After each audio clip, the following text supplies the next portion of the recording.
اس میں میں ضمناً یہ بھی بات کر دوں کہ شادی کارڈ لوگ چھپواتے ہیں بڑے بڑے مہنگے چھپوا کے حضرت صاحب کو بھجواتے ہیں، اور جیسے میں نے کہا کہ خلیفۃ المسیح جو دراصل وقت کے مجدد ہوتے ہیں وہ حضرت صاحب کئی خطوں پہ کئی کارڈوں کو یہ لکھتے ہیں کارڈوں والوں کو کہ اگر یہ فضول خرچی اسراف کرنے کی بجائے آپ کسی یتیم بچی کی شادی کروا دیتے جتنا آپ نے خرچ اس کارڈ پہ کروایا ہے، اور یہ درست بات ہے کہ جتنا خرچ وہ کر دیتے ہیں صرف ایک کارڈ چھپوانے پہ، اگر وہ کارڈ اس رقم سے کسی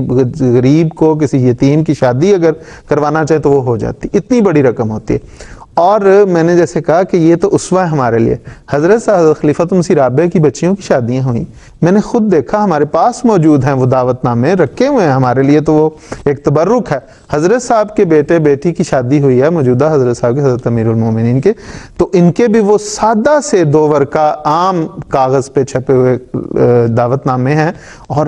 اس پہ بھی شادی ہو گئی ہے، اور وہ جو 25-25 30-30 50-50 پاؤنڈ کا ایک کارڈ جو چھپتا ہے اس پہ بھی شادی ہوتی ہے، جو 3 لفافوں کے اندر بند ہو کے آتا ہے، اور کئی قسم کی ڈوریاں اس پہ لپٹی ہوتی ہیں، اور دونوں ایک ہی کام کرتے ہیں، اطلاع دیتے ہیں یا دعوت دیتے ہیں شادی کی کہ جی آپ فلاں وقت میں جو ہے وہ تشریف لے آئیں۔ مجھے یہاں پہ یاد خاندان اقدس کی ہی بات ہے،